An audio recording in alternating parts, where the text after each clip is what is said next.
It certainly is too early to call it a renewed bull run for gold and silver prices. However, they are showing some signs of life today, and I'm going to explain why and what we should look out for in the days and weeks ahead. So let's explore.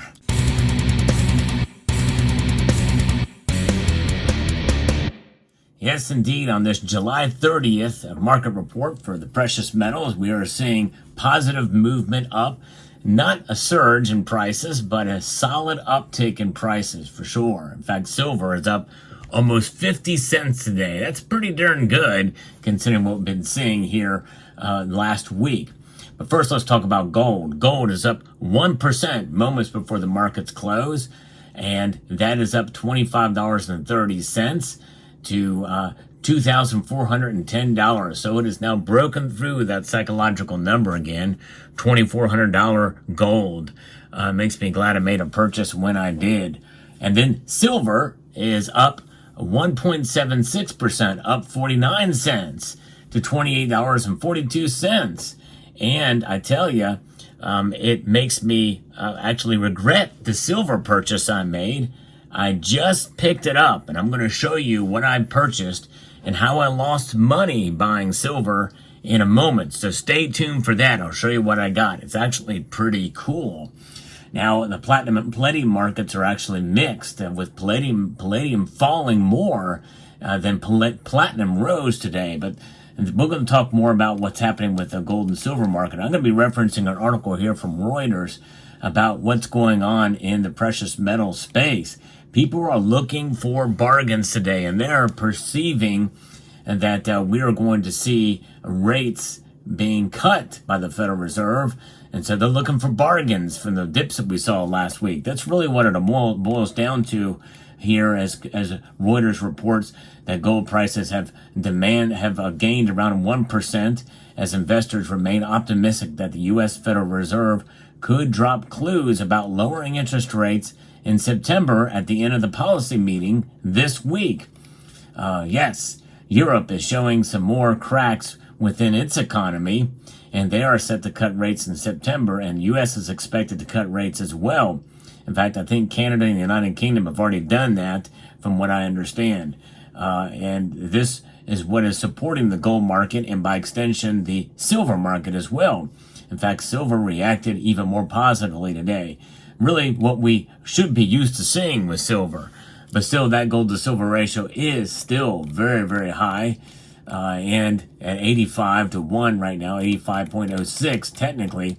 But that's, 70 and up is what we should be used to with the gold to silver ratio. But, it is what it is, and something that we've been dealing with for quite some time. And the new normal for gold and silver ratio, I don't know. But we are now not quite in a bull market, as you see here. And we're also not in a bear market. So what do you call it for the precious metals? Well, I don't know.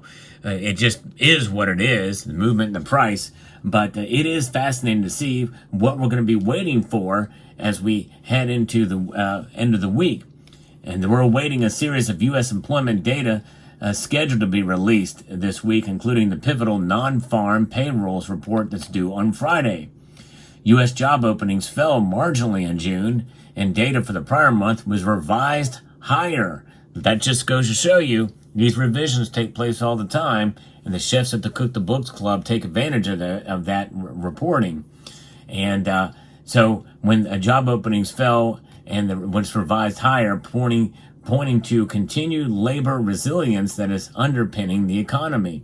Some short-term disappointments cannot be ruled out in gold, but overall the direction towards higher prices in the months and the quarters ahead remains, according to Ole Hansen, who's the head of commodity strategy at Saxo Bank, said in a note. Meanwhile, India's gold demand in the June quarter fell 5% from a year earlier. And you remember me talking about China. They've paused their gold buying for 2 months straight now. But consumption in the second half of 2024 should improve due to a correction in local price following a steep reduction in its import taxes, a story that I broke here in this community not long ago. In fact, I'm very, very active in the precious metals community in this space on YouTube, as most of you know. And if you want to get the latest news and information, I'm usually one of the first that provides it. I hope you will consider subscribing to the channel if you haven't done so already. There's a button down there somewhere, and maybe pressing that thumbs up button as well to get the word out. But Indian demand and Chinese demand are two areas we're definitely going to be watching for sure. There's another piece here from Kitco that gives us some insight as to what's going on as well. Jim Wyckoff is reporting here about what's driving the prices. Data saw the Federal Reserve FOMC meeting begin and ends on Wednesday afternoon, as well as the JOLTS report. And this gives you more idea of what's happening here. This is the Job and Labor Turnover Survey for June. It showed the number of U.S. jobs openings was unchanged on the last business day of June. And the U.S. Bureau of Labor Statistics said over the month, both the numbers of hires and total separations were little change at 5.3 million and 5.1 million, respectively. The market showed little lasting reactions to the report, which contains no surprises. The Bank of Japan's two-day monetary policy meeting will also begin today. So it'll be very interesting to see if other central banks start their cutting of rates, and that's going to have an effect, and likely we will follow. And the U.S. dollar index being slightly firmer after hitting 3-week high on Monday, and crude oil prices are lower. But I'm going to give you the latest with regards to the dollar index right now, because it's one of the key indicators we should always check out here. Number of different things. Actually, the dollar index has actually fallen a bit here in the late trading to 104.53, and oil is actually down. It's down 0.83% to $75.18 a barrel. And we're also seeing all of the commodities down that are tracked here, except for nickel. Nickel is up slightly to $7.16 a pound, but copper is down. So copper being down a little bit, not by much, and silver going up rather substantially to 1.75 percentage point, goes to show you that silver is flipping its middle finger off as an industrial metal and reacting as a monetary metal or as a precious metal today. And it's always good news to see silver react in that way. It's actually bucking the trend of being hit and smacked down as a commodity. It's bargain hunters are in there making these buys, and they're doing it, with the potential that we could see even higher prices if the Federal Reserve lowers rates in September. All clues will be given. We'll probably know by Friday as to what the calculus is for the Federal Reserve, and that's going to have an impact. So that being said, sometimes we cannot make decisions and calculate the best buying decisions. Thankfully, I have a local coin shop who allows me to put items on layaway. Sometimes it works in my favor, other times it does not. I put a bar on layaway when silver was trading around $30 plus and change. Well, I had to stick with it. I couldn't, so I finally picked that bar up today, but I lost money buying this nice Scottsdale bar. It's got some nice toning to it, 10 troy ounces, the perfect level of chunky, which I love. Here it is compared to my self-poured 9-ounce bar.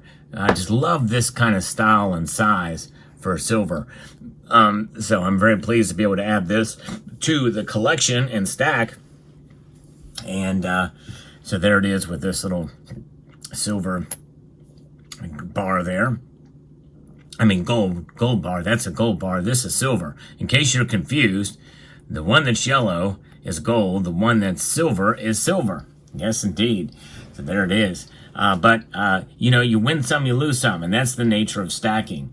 No one should get discouraged, no matter what, with regards to precious metals, because really it matters very little until you actually go to sell or buy your precious metals. But once you have the metal in your possession in physical form, it is wealth outside of the system.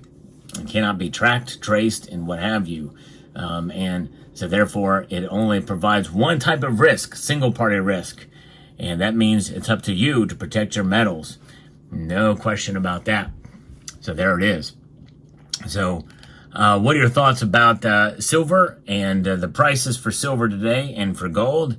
And one thing is for sure, I'm glad that I'm holding, and these market moves here today are quite fascinating and nice to see silver kind of buck the trend, kind of do its thing on its own. It's not reacting as an industrial metal, at least not today, and for that we can celebrate, even though it is still far off from its $30 mark, which is a very strong psychological point, and still about 8 cents away from what I thought was going to be the low today of silver, or through the summer of $28.50. Let me know what your thoughts are in the comment section down below. I hope you found this video informative, insightful, and educational. And I want to encourage you to please rate, share, comment, and subscribe.